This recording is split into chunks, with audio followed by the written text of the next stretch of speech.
I'm going to show you guys my recipe for an unbeatable iced coffee made using the Aeropress. Now you might be wondering, what problem are we even trying to solve here? You could just put any good hot coffee on ice. So is this really a problem that needs to be solved? And to that I say yes. Oh yes, there is a problem.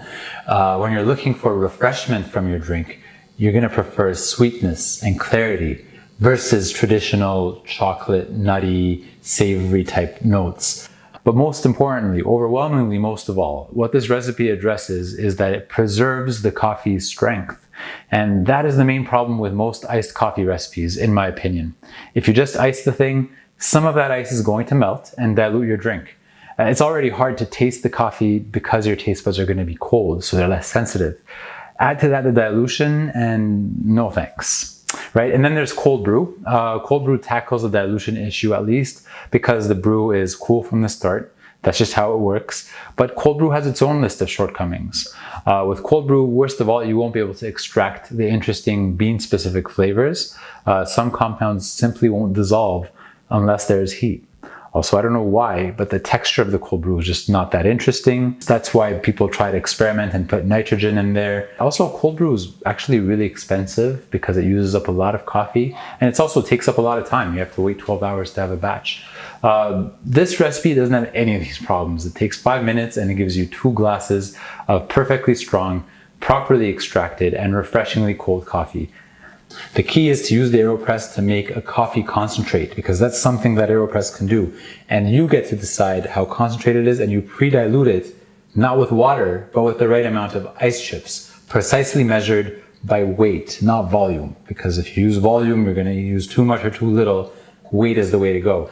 The magic is in the proportions. Here's what I've found that works best. Step 1, set your kettle to 85 Celsius, which is 185 Fahrenheit. Or about 90 seconds off the boil. Step 2, prepare 160 to 200 grams of crushed ice. You get to decide where you are in that range. I'll go with 175. Here's how you do that. You tare your scale to 0 to the vessel's weight, fill it with crushed ice, and remove little by little until you've got exactly what you need. Step 3, grind 35 grams of coffee on medium grind. If you're using a smaller hand grinder like me, you'll probably have to do this in 2 steps.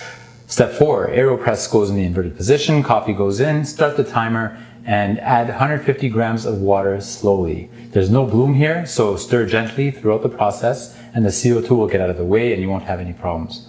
Step 5, a minute 30 since the start, that's when we invert and start pushing directly onto the crushed ice. Do this slowly as always, but don't stop when you get to the end and it starts hissing. There's no risk of over extraction here due to the lower temperature of the brew, so let's get all of our coffee out of that puck. Step 6, stir or swirl the carafe to melt the crushed ice. This does the job of cooling and diluting in one shot. Take a look at how much ice is left. That's what didn't get diluted into the drink. So we add about that much and then some to your serving glass. Again, the goal is to make sure that the drink will be strong down to the last sip. So judge for yourself how much is appropriate, all things considered. Pour it through a strainer, leaving behind any unmelted chips.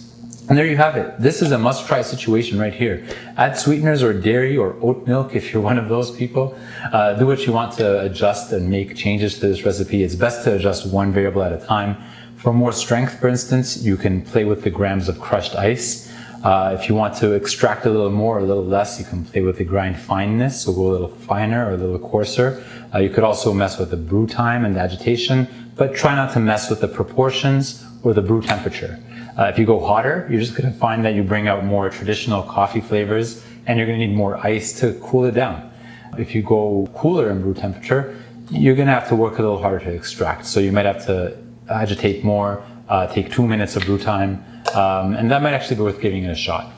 Thank you for that. Please subscribe, toss me a like if you enjoyed this video, and thanks for watching.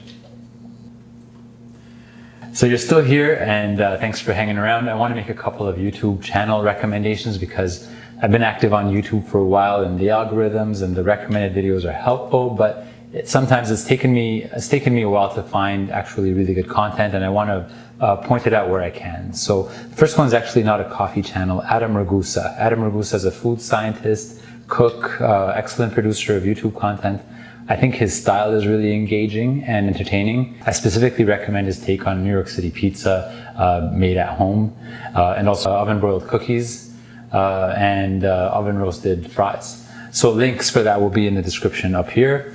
And also European Coffee Trip. That's the second one I want to recommend. I've mentioned them before. They have excellent content, and they specifically have this one video where they compare cold brew versus something similar to what I did, except they use a V60.